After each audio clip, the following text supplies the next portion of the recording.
So, how do we measure progress when it comes to our relationship with food, body image, health pursuits in general? When we're dieting, we have what we often see as objective measures like the scale, tape measurements, clothing size, that kind of thing. But what about when we're taking a weight neutral approach? What if we don't have an objective standard that we can use for comparison? I'm Jeff Ash, certified nutritionist, personal trainer, and intuitive eating coach, and this is the Men's Intuition Podcast. We've all heard of women's intuition, right? Well, men have intuition as well. Intuition is so important when it comes to feeding ourselves and our families in our challenging food environment. This podcast explores a variety of topics related to a powerful, evidence-based eating framework called intuitive eating that integrates instinct, emotion, and rational thought.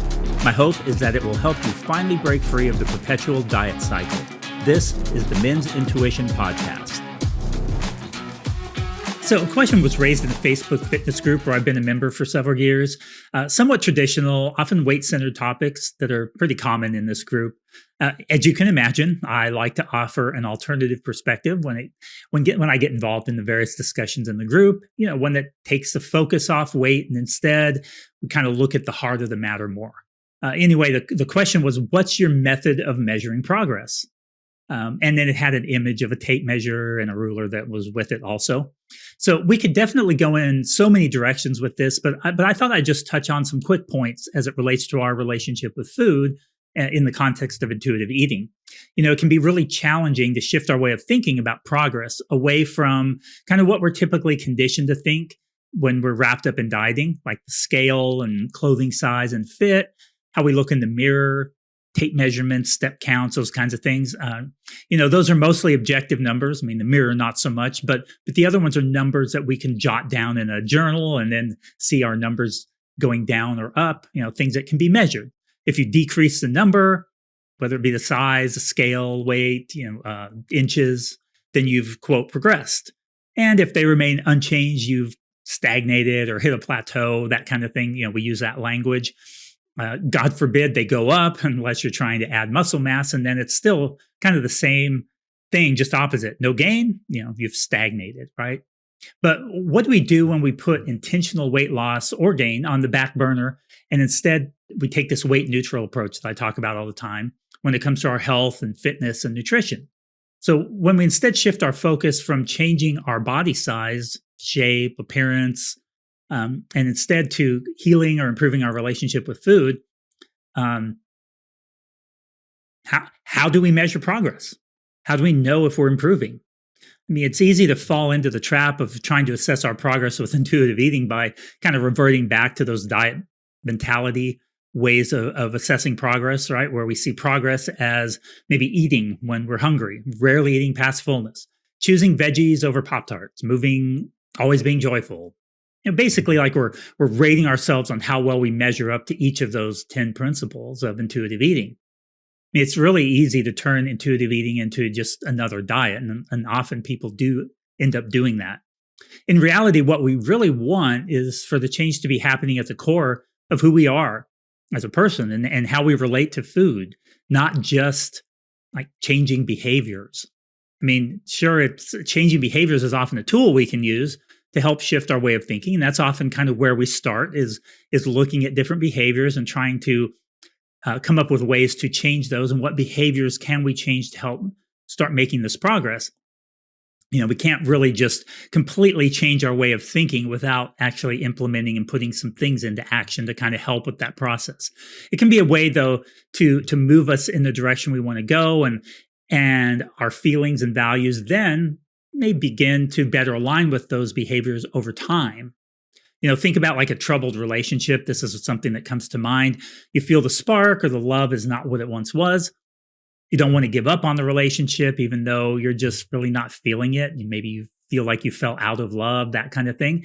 So you start to do things because you don't want to end that relationship. You want to do whatever you can to make it work. So you start to be intentional about maybe verbalizing things to the other person, even if your feelings aren't quite there yet. So maybe you say things that you want to truly feel that for what you're saying, but maybe right now you don't quite, but you go ahead and start putting those into action and hoping that your feelings will eventually catch up with that. And maybe you plan something special that will make them feel loved even though, again, your heart's not really totally in it. You're just kind of going through the motions a bit, but you have this goal of eventually your feelings and your heart catching back up with that. You do it for them. You start to do these things more and more, and over time, maybe that spark and that love reignites again. And I think anybody who's been in a troubled relationship can probably relate to that to some degree if you have been in that troubled relationship and then managed to turn things around and come back to a place of where you truly do have that spark and that love again. Think about another illustration, character when it comes to our kids. How do we know when they've truly developed the character traits we've been trying to help them develop, like responsibility and compassion, trustworthiness, honesty, those kinds of things? How do we measure that progress? I mean, we could just look at surface behaviors like, do they say they're sorry when they hurt someone? Do they clean their room when we tell them to? Maybe culturally, you've been training them to respond with yes, sir, and yes, ma'am, out of respect for people who are older than them. But what's going on down deep? Those surface things might just really be indicative of some progress and growth. They could be, but they can also be a smokescreen. And that's where curiosity is so important. They may just be doing those things so they don't get in trouble. And while that can be a practical benefit, we really want their heart to change, right? We want our kids to not just act compassionate and to do things that look compassionate, but we want them to be compassionate. We want them to be caring and loving. And we want them to have a heart and an attitude of service, not just look like they have that, right? That's not what we really want. We want their heart to be in it. Do they not only apologize when they've hurt another person without being prompted to do so, but do they also try to make amends? Do they think about their actions or words and how they might be hurtful in the first place? And instead of always apologizing, they actually start to avoid the need to apologize by avoiding those words or behaviors. And they start to use words and behaviors that are much more appropriate and that build other people up rather than hurt them. So there's no need to apologize. Do they clean their room without being asked to do so? Again, that's another indicator that something truly is going on in their heart when they're not doing it to get something, a reward, or they're not doing it to avoid getting in trouble. They're actually doing it because they know that that's kind of a good thing to do and the right thing to do. Do they not only repeat the words yes, sir, and yes, ma'am, but have they started to implement things that maybe show others respect that maybe you've never taught them and you're kind of surprised at that? Things they came up with on their own because they truly understand what respect is, not simply how to give the appearance of respect with certain words, because it's really easy to snow people with that. I've seen countless people who looked very respectful on the outside, but inside, based on other actions in other areas of their life, you knew that they really were not, that that was a smokescreen. This is the kind of progress we want to see with intuitive eating. It's that kind where we see that something deep down has truly changed. And the best way to recognize it's to remain curious.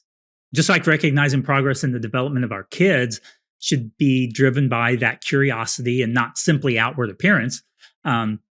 If we think our kids are respectful simply because they always say yes, sir, and yes, ma'am, while it's one indicator that might be true, what about how they speak to their siblings, right? So we approach these things with curiosity. So just like with food, reducing our intake of sweets and increasing our veggie intake might be an indicator that, we're better listening to our body, that we're responding to it, that we're thinking, that we're caring for our body more, maybe too, because we're thinking of what's going to nourish it best at the moment and not always eating impulsively and that kind of thing. But it also may be an indicator that we're drifting back into diet mentality and restriction. So the fact that we have made this shift or that we're seeing this doesn't necessarily mean that we're making progress in that area. As I said, it's an indicator in that direction, but it's also an indicator that diet mentality is sneaking back in. Is it truly progress or is it actually going backwards? What's driving this change? This is where curiosity is so important. All right, so I gave you a few things to think about, but I kind of want to wrap up this short episode with just a few examples of things we might observe as progress when it comes to becoming more of an intuitive eater. I like concrete examples, and I think some of these can maybe spark some ideas for other areas that you may be starting to recognize in yourself as well. So thinking about and talking about food less. That's a pretty nice indicator when you start to realize, you know what, I'm not thinking about food all day anymore. That's cool. So, but we can't do that if we're not getting curious and sort of reflecting. Maybe we're able to enjoy a meal that we're actually eating right now without thinking about how it's going to impact our choices later in the day. I can't tell you how many times when I was in the middle of a dieting phase where I was eating a meal and thinking, okay, now I've got to cut out such and such. Oh, I went ahead and had a second serving. Okay, well, I got to eat less at dinner. Oh, this one is higher in carbs or sugar or fat or whatever. So I need to make sure dinner is lower in those things. And oh, I can't have, I guess I can't have dessert tonight, maybe tomorrow, that kind of thing. So we're thinking about that while we're trying to eat our meal. And it just takes away from the whole experience, and it also disconnects us from that meal. So again, if we start to find that we're able to just sit and enjoy a meal and not even think about subsequent meals, that's a good indicator that maybe we're making some good progress. Not compensating for the food that we ate earlier by skipping a meal or a snack, or by eating something that won't be satisfying to kind of make up for it. Another great indicator there is we're just eating for what is going to be satisfying in that moment. Doesn't mean we don't give it any thought. Of course, we give it thought, and that's where gentle nutrition comes in, that principle number 10 in those 10 principles of intuitive eating. But again, it's just we're not constantly trying to, quote, undo or compensate for what we did earlier in the day. Our body has a pretty good way of doing that when we stay connected with our body, when we're listening to those cues that our body gives us. It has natural mechanisms. We call these homeostatic mechanisms, and I'll talk about those in the subsequent episode that I have planned right now. But those are mechanisms that the body has internal that help us to stay in balance pretty well that way. Again, if we stay connected. Maybe you're comfortable or more comfortable ordering what we truly want off the menu in a restaurant, basically paying no regard to the calorie content. And we actually feel fine eating all of it or only a portion of it. And we actually feel fine leaving a significant portion of it if we ended up getting full, even if we can't take it home to be eaten later. So we're okay wasting the food that's on that plate, so to speak, because we are no longer a member of the Clean Your Plate Club. So if you grew up in that mentality where you always had to clean your plate, it can be good progress to recognize, to notice, hey, you know what? I'm able to leave food on my plate and I don't even give it a second thought. Or maybe it still has, bothers you a little bit, but not like it used to, that kind of thing. And so that can be another great indicator that you're making some good progress. Maybe improvements in your digestive health and physical and mental energy. We often this diet mentality and these different diets make these health claims that you need to eat in this certain way in order to improve your digestive health, your gut health, that trendy thing right now, or your physical health or energy levels, those kinds of things. But in fact, intuitive eating some research has shown that people who identify well with the principles of intuitive eating tend to have very nutritious diets. They tend to eat well. They tend to eat in a balanced way naturally. And they tend to also have some improvements in other health markers as well. And we'll probably talk about that at some point too, a little more. I think we talked about that some in my previous episode with Dr. Greg Dodell, who's an endocrinologist. So you may scroll back a few episodes and take a look at that one where we talk a bit more about the health implications of a weight neutral approach. But in any case, let's get back to my last couple of ways of recognizing progress. Maybe you notice that not only are you moving your body more, but you're actually truly enjoying it. That's another good thing. Often people used to be involved in a lot of high physical activity and they grew to dislike it. And so now you may be continuing to do you're moving back in the direction where you're increasing your physical activity, but you're actually enjoying it now. It's another good indicator that you're on the right track and that some changes internally have been going on. Maybe you find yourself looking in the mirror as you get ready, maybe after using the restroom to kind of make sure things are straightened up and nothing's hanging out of your nose or your pants or whatever. But we realize we're not looking at our reflection in every piece of glass that we pass over the course of the day. I remember making this realization myself, and it felt really good because when I was working out for more aesthetic purposes and kind of a bodybuilding type of approach, I would tend to, every time there was a reflection, I'd be looking at it, looking at myself and assessing how I looked and changing my posture and sucking in my gut and all of those things to try and look just right. And it was amazing when I got away from that and realized that I wasn't doing that anymore. I'd still look at myself in the mirror to get ready, but I'm just not checking my body throughout the day multiple times. That's a cool realization. And it's another mark of progress. Maybe you find yourself really sensitive and even uncomfortable when others comment on other people's bodies or their own body. That can, again, it indicates a change in how we're thinking about body size and shape.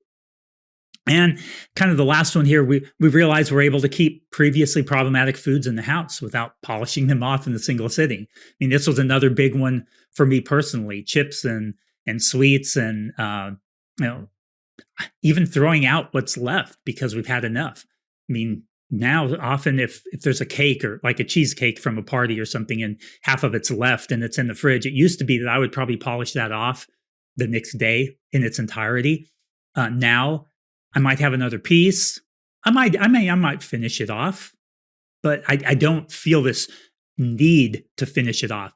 I can't tell you how many times now I end up just tossing it in the trash. It's like I had it at the party. I had a piece the next day, maybe one more piece, and then I start to recognize the texture isn't what it was. It's not as enjoyable. I've had enough. I'm more than satisfied with how much I had, and so I just toss it in the trash. Again, another indicator that progress is being made. So there's so many other things that we could see as progress, and you may be able to relate to some that I shared, or there may be other things that come to mind to you. The important thing is that progress is going to look different for each person. I mean, the time it takes to make progress is different for each person, and the time that it takes to make progress in different areas is going to look so different for each of us. Some of us have trauma to work through. Others may need to be more mindful and work on some changes in certain habits and those kinds of things. But ultimately, curiosity is going to really help you to identify areas where you've made progress and where you could maybe focus more attention.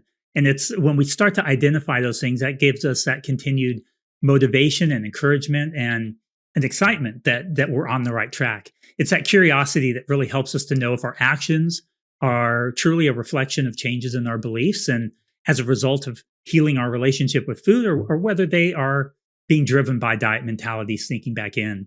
So I hope that you found this episode helpful. And of course, if you have any questions at all, don't hesitate to reach out to me on social media at intuitive.eating.men or at my website, hopedrivesme.com. And look forward to bringing you another episode soon.